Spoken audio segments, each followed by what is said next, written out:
Hi there, welcome back to the Conductors Podcast, and this is your host, Shawan Ting. I'm so excited today because I have an awesome guest that I haven't actually seen for a while, other than seeing each other online.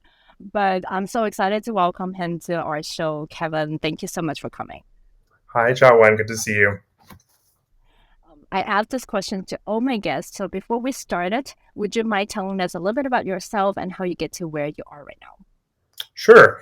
Well, I'm currently the Associate Conductor at the Jacksonville Symphony in Florida, and this is my first season there. And before I started there, I was at the Alabama Symphony for 4 seasons as the Assistant Conductor and Music Director of the Youth Orchestra. And a quick snapshot of how I got to that point.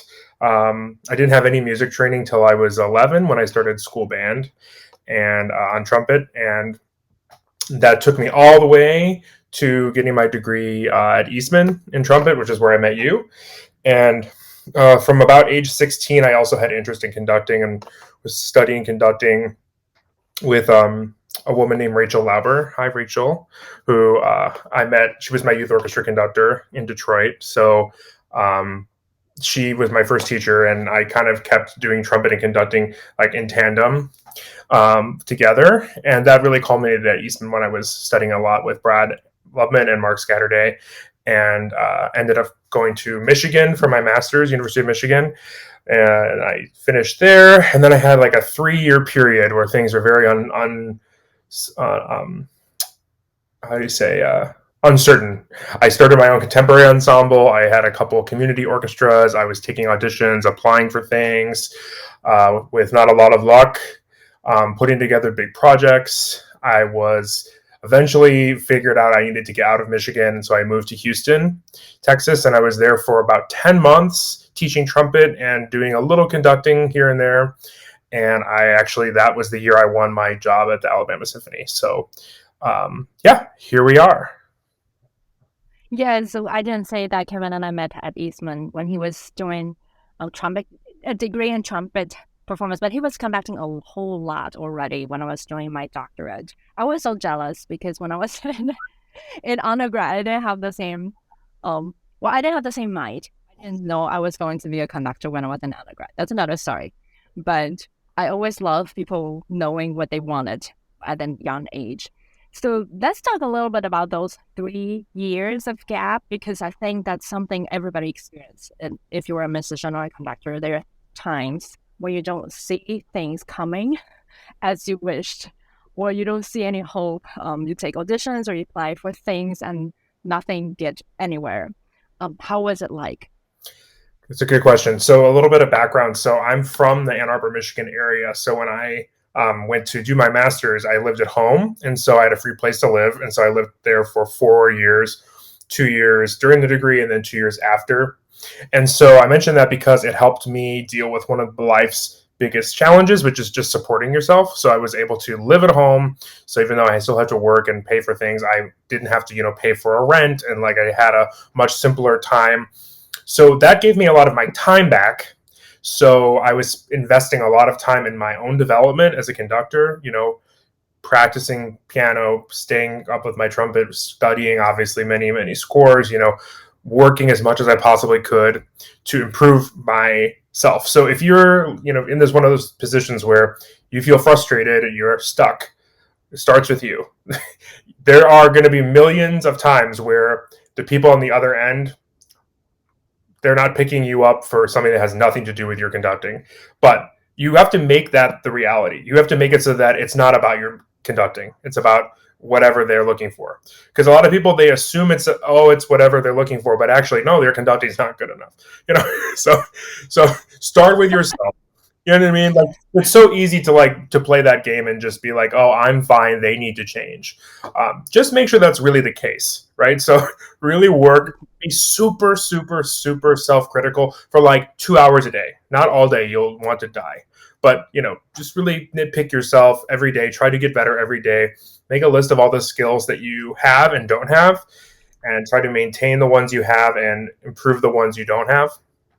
But be realistic. I see a lot of these young conductors who are like, I'm going to learn the violin. It's like, that's cool. That will maybe help you a little bit, but like realistically, you're not going to get to the point in the violin where it's actually going to improve your musicianship. So if you just want to study how the bow works, great, but like don't use that. You know what I mean? Some people they like throw themselves into a project to like improve their conducting, but really it's kind of a distraction from the actual problem that you have. So just be aware I of that. know. Yeah, and I I've done see a lot of young conductors putting together groups to read through really big repertoire. But I like deep in my mind, I'm like, I'm yelling. That's not helping you because the problems are not going to show in a reading. And then there are a lot of other things. It's not about putting a big piece on your resume that you've learned it. exactly, exactly. So during these times of gap, working on yourself, being very intentional about that. And then, you have to really put yourself out there. You have to apply for like everything, because you never know what's going to stick. And that is expensive, number one. So sometimes you have to decide, am I going to apply for this or that because of money or whatever? But so that's a thing. But if I always tell people that I work with or that are asking me for advice, well, have you applied for this? Have you applied for that? Have you applied for this? And a lot of times they say, no, no, no. And they have some excuse as to why. But you never know until you apply, right? I've missed things. I've not applied, but I'll be honest with you, pretty good about applying. Like my thumb for clicking is pretty sore. Yeah. So um, you can't win something you don't apply for. You know. Yeah. So no, I have a question. Did you apply for things where either one, even if they offer you the position, you don't want to take it? Like, I know sometimes people say, I just want an audition. I just want to meet some people. If I get to show and then I get some connections, that's fine. But I don't want the position for whatever reason, for financial or for the location, whatever other reason that you won't take it even if it's offered to you. Would you apply for those kind of things? I have done that with regional professional orchestras. Um, and honestly, because I've never gotten to the position where they offered me the job and I turned it down, I always keep an open mind because you never know what the financial package is going to be. You never know what the commitment is going to be. You never know what the level is going to be like. People make assumptions all the time about, oh, well, it's this kind of an orchestra, so it must sound like this, you know. Um, and I've had orchestras reach out to me for these kinds of music director search asking me to apply, and because of that I often apply, and then I still haven't won one of those jobs, but I've been in the process for several. So I do think you have to think about long term with those kinds of things. If it's an assistant job, I wouldn't bother at this stage of my career, um, Uh-huh. because I've already done that and I have a better associate job now. But I think if you're in a younger stage or you're just starting out, like, you should apply for everything, because until you get the offer, you don't actually know how it's going to impact your life. It could be that they don't need you that much, and it would be better than having, better than nothing. And also, there's something about having momentum in your life and in your career. I mean, beyond just getting jobs and being conductors, like in your life, like when you're stuck in your own bubble and you're just by yourself, it can be a very dark place. But even just having one thing a week where you go conduct, it gets you out of your house. It gets your energy moving. It gets you interacting with others. And at the end of the day, as conductors, we don't do anything ourselves. Like, we don't make any sound. And it also, the philosophy extends past conducting. It's life. Unless you have $1 million and you can just hire an orchestra, you need other people to essentially like you. You have to see people and they have to want to work with you. They have to say, oh, there are these 100 conductors, but this person seems really like a good fit, Um, so you want to think of it that way. So I So wanted to talk about momentum in a few minutes, but I wanted to come back to this audition or like applying for things part, because I know it could be frustrating. And then just realistically, how much time do you spend on crafting an application, kind of in general, on average? it's so hard because the music director positions are so involved. They Yeah. want cover letter of, the role of like the New Haven application. I was in the semifinal for the New Haven job, and they wanted, an essay about the role of the orchestra in the community, and then they wanted your old programs, and then they also wanted a season of new programs with these very strict guidelines, and that took me hours. Uh-huh. Because I do find for everyone out there that, like, if you have bad content, your presentation isn't going to save it. Like your font, Yeah. your colors, and everything, it's not going to save it. But if you have good content and everything looks from the cover letter to the reference page, if everything is like the same style, like you're using the same Uh-huh. fonts, the same color style, like almost like a branding, I do think that can somehow help. Especially when you're people that are looking at the materials are not musicians, board Mhm. members or executive directors, they'll see, oh, this person not only artistically has great materials, but they're very thoughtful. So if you really want to do a good job, I mean, I don't have an hour count, but I would say at least a few hours for a small application, meaning like just cover letter, resume, videos, because the other thing is the video editing, which is a whole nother can of worms. But depending on what they want, I can just send the videos that I like to use and it's done. But sometimes they want very specific things and they want 25 minutes of continuous rehearsal, or they want this or they want that. So if it's just cover letter and the stuff that I have, it's like an hour done, Uh-huh. hour, maybe two. If it's videos, it can be 3 to 4. But I mean, I've spent days and days on music director applications before, mainly because of my work style. Like I can't just sit for 5 hours and work. I have to take breaks. I have to get up and move. I have to get more coffee. So it might take me a little longer. Yeah. Yeah, and I think Kevin points out a very important thing, because you have to really think about who will be reviewing your materials and really craft to those, because a lot of people don't realize when you're applying, especially for a music director position, a lot of the people on the committee are not going to be musicians or professional musicians. Let's put it this way: they can be board member, they can be a marketing director, they can be invited to sit on the committee for whatever reason. So you want to speak to those people as well. While my experience with the assistant position, they are more geared towards, like they're musicians looking at your materials as opposed to a music director Yeah. position. Or even like festivals, master classes, they're usually just musicians looking at your conducting. Yeah, exactly. You're head on, because a music director is such a bigger role, right? And there's so much more. There are many, many, many more skills beyond conducting involved. One thing I'll just add to this, since we're talking about applications, is like really, really read the stuff they put in the job. People can read. Yeah, read it. And I'll just give you an example. I was in the penultimate. I was not. I was the, I guess, a runner-up finalist for Elgin Symphony. Uh-huh. I don't mind sharing that. It's not confidential or anything. And during the interview process, one of the people on the committee told me that I was the only person who mentioned fiscally responsible programming in Uh-huh. my cover letter, even though that was a specific request from the job description. So again, you don't want to write a cover letter where you're just saying, you're taking each thing that they want and saying, I am a blah. Look at all the ways that, like you don't want to just go, but you have to kind of look at, okay, based on my experience, what are the points I can hit the hardest, kind of thing. You have to pick, but if they're giving you language, like use the language they're giving you. Don't just recreate the wheel, try to, because they obviously have things in mind, right? So try to be as specific as possible. And you always want to give specific ideas about either what you have done or what you would do.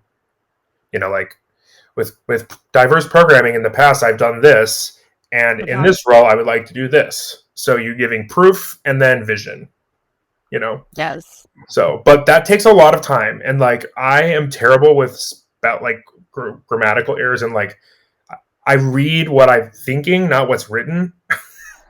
So my husband Kurt, I'm always forcing him to read everything because I just can't. I physically cannot see my mistakes sometimes.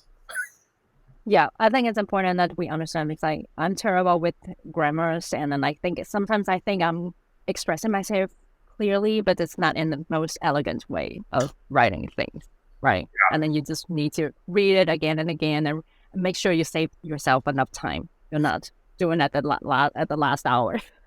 Yeah, that's true. I mean, you are going to be.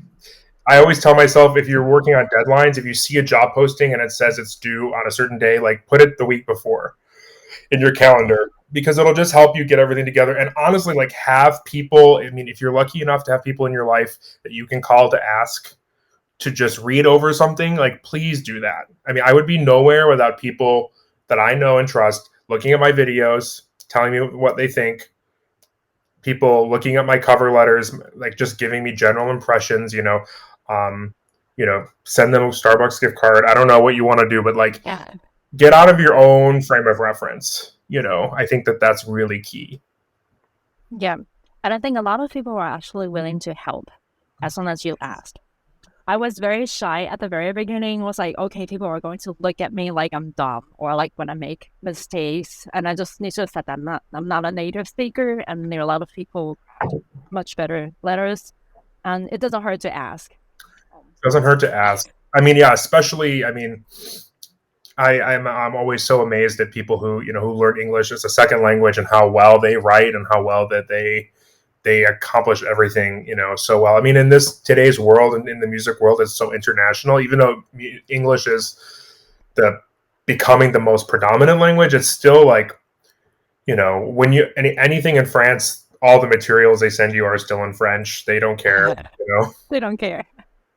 Yeah. So anyway, props to you, and always asking. That's like a huge point I have in general for all the conductors listening. Like, it will be very rare that you reach out to a conductor and ask for some very specific advice and they just ignore you. I think that every conductor who's working has been helped in some way, Yeah. And there are people out there like coaches who will work with you regularly and will you might have to pay for that, but like the one-off, hey, can you look at my video, or hey, can you read this, or hey, what do you think about this? I think especially with social media, reaching out to people, I think unless they're like the top 1% busiest conductors, like you're probably going to get a response. Yeah, even if you don't, it's okay. Yeah, it's okay to still ask. I mean, sometimes they are too busy, but they remember your name sometimes. Yeah, sometimes it's just timing. Like they're in the middle of a big project and they get back to you like months later and they said, I'm so sorry I wasn't available or whatever. Also, another way, if you're really trying to ask a very specific question to a very specific conductor, you're often better to reach out to their agent, which you can find on their website or you can Google it. I've been able to get some Zooms with some pretty big name conductors just to ask them specific questions about like a piece that they do all the time that they love talking about, something that I'm like, oh, I'm doing this piece, you do this piece a lot, could I have an hour of your time to ask you all these questions I have? And usually conductors, they like to be asked questions, they like to share what they know. It's kind of like part of the personality traits. So yeah, yeah. But be specific. That's really important. I got so just say like, how do you conduct? Or like, I'm so good at conducting, or like, how do like have really specific questions, like interpretive questions, I think are usually the best. Like, what do you do in this spot? Or, send them two versions, like, oh, do you do it this way or this way? And they can make it an easy answer. Also, do your research. Like if you're wondering how someone conducts something, maybe check to see if there's a video of them conducting it so that you can watch before, like just be diligent, make sure you exhaust all of your resources first. Yeah, do your homework. I've gotten messages on my website, like someone say, hey, I just want to say hi because I'm also a conductor from China. And that was it. Well, like, I don't even know how to respond, and I don't want to spend time responding. Or someone say, hey, I want to get involved. How can I help? I was like, you didn't even pay attention to my materials or do see what Girls Conduct is offering. Just drop me a line. I'm not going to spend time responding. But anyways, now we talked about applications, and the next step is obviously if you get an invitation is audition. And have you counted how many auditions have you taken so far? I was thinking about so for the no, not that many. Really? I don't believe you. Well, for professional orchestra, 3. Really? So you have good success rate. Yeah, but I rarely get invited. So Alabama Symphony, I did not win Utah. Last time they had an audition, I was called. I did not win. And then obviously Jacksonville. If you count, I auditioned for National Repertory Orchestra. Assistant, didn't get that. And then college and artist diploma, I auditioned to Juilliard twice. Eastman, twice. Once got in, once did not get in for doctorate. Neil, hi, you didn't accept me. He didn't accept me for the first time either. Yeah, okay, so we have it in common. Yeah, I think it's a Neil thing. He wants to kind of see you grow. You have Yeah. to prove to him. Exactly. So I was also up against two of his former students, so come on. Yeah. Okay, I was up against Jerry Hall, who is at the Atlanta now, but he was auditioning for the second time also. So Okay. So it's a theme. it's a Neil thing. It's a theme. So school, obviously, Michigan was actually my first master's audition out of 5. I had 5 lined up, and it was my first one, and I got in the same day, and I just canceled the rest. Mainly because good program. Neil, but then he didn't take me at the end. We'll talk off. Okay. Drama. Yeah. But I'm just saying it made sense for me. Hometown, I got in-state tuition, good scholarship, good program. So anyway, that made sense for me. But I actually haven't had that many. New World Symphony, I auditioned for them, but they decided the day of that they were going to make the current fellow a third-year fellow. So they turned it into a master class. So that happened. Yeah, I actually haven't had that many auditions, but a note for your listeners, everything you do is an audition. It's kind of strange to say that, but everything you put out there, not so much social media, but every time you share a video or you just interact with someone, it's part of what you put out into the world. Don't think of it as trying to please people, or don't think of trying to be, strategic and all that. Just think about it as you're putting who you are out there, and that's one of my notes on my list about the business, is that conductors, we have to be open to, and when we're open to also to be getting hurt. People say things, or but you can't just stay at home and expect the phone to ring. You have to be out in the world. And so anyway, I haven't done. If you're a Dudamel now, you can just stay home. Yeah. Even Dudamel, he goes out and meet people and events, all that. I find it very confusing, people who are conductors who don't seem to like people, because conducting is about people are your instrument, and it's okay to not like certain attitudes and trends and people, but like I think you have to really love musicians, as people. Like you have to admire them, on some level, and respect them a lot, I think, to survive some of the tough situations that often come up in rehearsals. And you have to have a lot of empathy also, I think, for musicians. So that's maybe a topic for another podcast, but yeah. I have a question for you that I was asked. So people would ask me when they are doing conducting auditions, how much should they speak? Or how should they behave in general? What do you think? Strategies or things that you want to share? Sometimes they will tell you, we would like you to run these 2 pieces and rehearse this piece. In which case, don't talk when they ask you to run. And when you rehearse, you want to rehearse, but minimally. You want to show that you can stop the orchestra, make a request, and start them again and have it be better. But I think one challenge people fall into let's just say it's a situation where you are going to rehearse a little bit, okay? In auditions, usually there is maybe, if you're lucky, a run-through of the repertoire by the staff conductor before the audition starts. A lot of times they're literally reading. It might be music that they're very familiar with, but you don't rehearse them like it's your own ensemble or like it's a college group where every problem you have to address, right? You have to trust that, okay, these are professionals, they're reading. If something's a little not together at the beginning of something, if something's a little out of tune here, like something's a little behind, like you're not just going to stop and just be like, okay, that's not together, that's behind, let's try it again. Like that's the wrong idea. They're looking for higher level comments, right? So, by all means, if there's a major technical problem, like a super glaring wrong note, misprint, or if it's a complete disaster of the ensemble, it's best to stop and start again.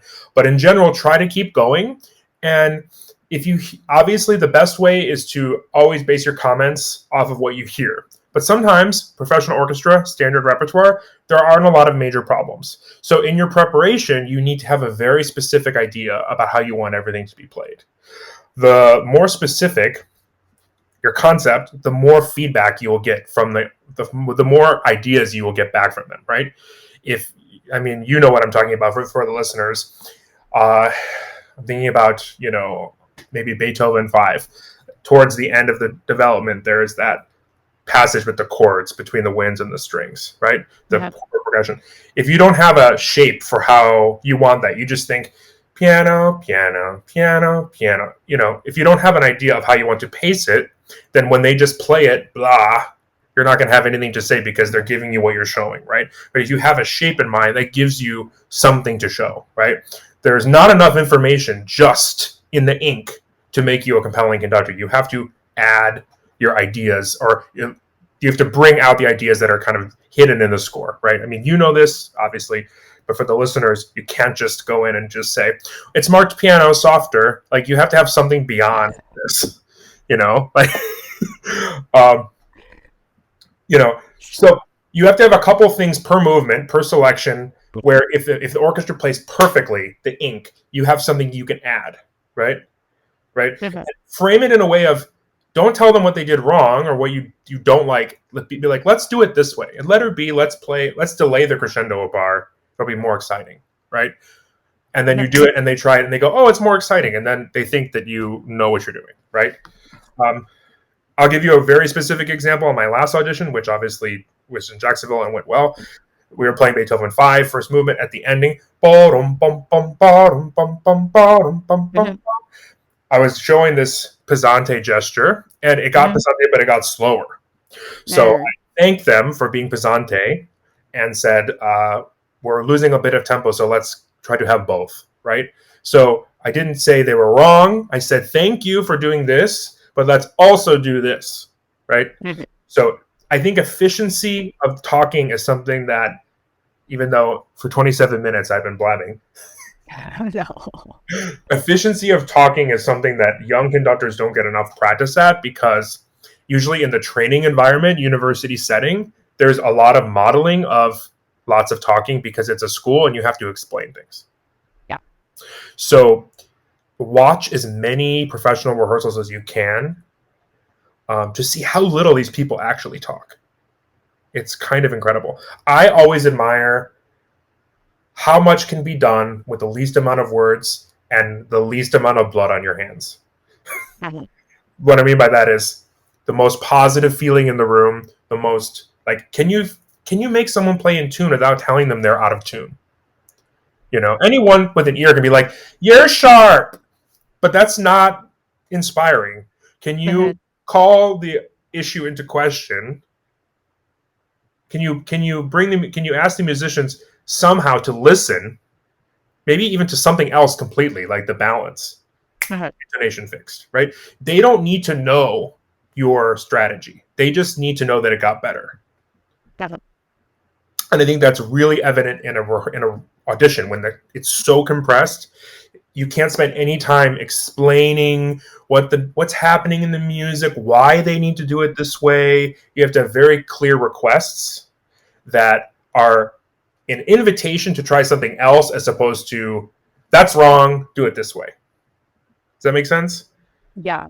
Yeah. I think especially for professional ensemble auditions, they are much shorter, like 15, 20 minutes per conductor, as opposed to if you have like a youth orchestra conducting. Yes. Sometimes they give you the entire rehearsal, 2 hours, 3 hours, to see how you interact with students, how you teach. That's a different situation. So is it right to say that this kind of situation is similar to when you say you have a kids show, when you have a run-out show with an orchestra? You only have 50 minutes to run, like an hour, and 20 minutes music. You have to hit the spot, trust that they will get better, fix a note. So can you give an example to our listeners? What are some of the things that's kind of, as you say, like higher and level, that's not just nitpicking, that you played the wrong notes, you were behind, you were not together, they would get better. Like you mentioned style or pacing. What are some other things that they can focus on? Yeah. I think the The simplest one that is also the most effective is usually balance. Oh. So one time, it wasn't an audition, but it was in Beethoven, Dvorak 9 in the finale. Gosh, can't remember. The bass line, the bassoons, cello bass, boom, boom, boom, boom, boom, boom. Bum bum bum bum bum bum bum bum bum bum bum bum.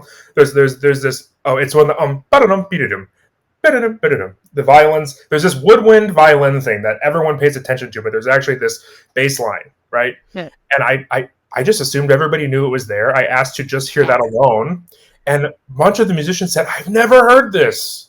You know, I'm not some genius that invented it. It's right there, right? So you could say, you know, a balance thing. Like if there's an interesting inner voice that could come out more, just asking that to be more, it makes the musicians listen differently. You're adding something without getting in the weeds, right? I mean, I'll just give you an example about Utah. We were doing symphony in 3 movements, and I really studied hard for this. There's a fugue in the 3rd movement, like a fugato type of thing, and it's very interesting, the notation of the dynamics, because there's like the first entrance is piano and trombone, and then the 3rd instrument is harp.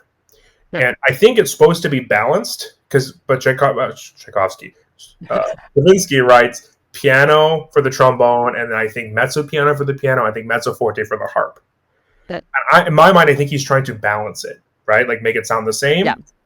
And the trombone was like more, you know? So I don't know if that was what they didn't like that I asked him to play softer, but I was trying to balance that. So then again, you never know. But I think on the podium, you can hear balance better than anyone in the room. So that's always a safe bet to ask for more of this or less of that. In terms of style, take what's on the page and make it more specific. So if you have, you know, a sforzando, how do you want the sforzando? Do you want it usually a sforzando, if it's like on a long note in Beethoven, do you want it to be just the attack or a little longer? Or a classic example is, you know, long notes. Do you want them sustained or do you want them to decay away? That's an easy one to show. You can actually get that. That's an easy win. You can get that quickly without having to talk about that one. You know, it's an easier gesture to get across. But essentially, you want to study is if you're going to give a dissertation speech on every single note. Meaning, like, measure 1, beat 1, I would like it played like this. Right? Like, you have to get so specific. I mean, that's also how your gestures come through, and that's another topic. But if you have, like, a huge pile of musical ideas and your concept of what you want is so specific, you will have no shortage of higher level comments, right? It's just more about in the crunch time of an audition, getting into you don't want to get too into the weeds on, you know, the tapering of the slur in the second violin part. You know, you dun dun dun. You know, unless it's a general comment for everyone. You know, that's another one you can think about. Like, what is something that everybody in this section is playing that everyone can do, right? Is it, you know, if you're doing something classical and there's a repeated motive, you can make a comment, or like a Tchaikovsky symphony, da da da dum dee da dee da da dee dum, something like that, where everybody's kind of thinking along those same phrasing lines. You can give a general comment. You know, every time we play this, let's play it like this, right? And then you try it again, right? So, golden rule: talk as little as possible, but make sure that what you say actually has meaning. You know, practice it. You know, I don't believe in rehearsing comments. I think that makes you inauthentic. I mean, I guess if I was, you know, doing it in another language, maybe, but like practicing phrases that you but you should definitely practice hypothetical situations. So one way you can do that is just find live recordings on YouTube, have a score, and when you get from the beginning of the piece to maybe the B section, you should have 3 or 4 comments you would make. And you could practice giving them. You know, that's something I used to do when I was living in Houston. I would go to as many Rice University rehearsals to see Larry Radcliffe rehearse, rest in peace. And That was my test. Is he gonna say what I'm thinking? You know? And sometimes I was, Usually he doesn't say what I'm thinking because he's so specific. yeah, it's so specific, yeah. Um, and then in the moments when he says something that I wasn't thinking, I wrote that down. I was like, I never thought Mm. that that was a thing to listen for. Oh, So, um, you want to avoid generalizations like, can that be more dolce? Can that be more espressivo? Can this, try to give something, again, more specific, even if you want it more dolce. Usually there's something more pressing in the excerpt that you played. Like there's a bigger issue, right? That's another thing to you conductors out there. If you are doing something and halfway through there's a major ensemble problem, and you uh-huh. finish and then you go back to the beginning, you say, okay, clarinet, can we have that a little more dolce? Okay, fine, that's a fine comment. But Better. for the time you have, like, where are you going to have the most impact? Okay, showing them that you heard that was not together and trying that passage again is the right idea, right? um, I'll just be honest with you. Some of it comes with experience. Before Yes. Tanglewood, and I had to rehearse an hour or two every day at super high level, I might have taken longer to hear these things. That was a game changing experience for me. So it totally reshaped how I was thinking about timing and prioritizing and when to stop and what to say. I mean, that was an osmosis thing. It was so consistent. There wasn't like a light bulb moment where I was like, aha, that's how you do it. But essentially, if you can get into the room, and this is another thing, we talked about asking for help. If you can Mhm. find a way to contact, your local professional orchestra, no matter where it is, and say, "Hi, I'm so and so. I'm a young conductor. Can I please come watch a rehearsal?" Better. They're going to probably say yes. If you don't hear back, I mean, usually the only thing they have to do is ask the music director or the guest conductor if it's okay. Yeah. So if you don't hear back, maybe try to ask the conductor. But getting in situations where time is limited and people do have to make these decisions about what to say and what not to say, that's going to help navigate. That's really important. And thank you so much for sharing those preparation strategies. And then I love you sharing your stories or experience of the Real life. successful auditions. So this was the first half of the conversation between myself and Kevin Fitzgerald, currently the Associate Conductor of the Jacksonville Symphony in Florida. In this episode, we talk about preparing for applications and auditions, and I'm really thankful for Kevin to open up and talk about his real experiences. Remember to come back next week because we'll be talking more about how to navigate this business. Have a great week. See you next time. Bye for now.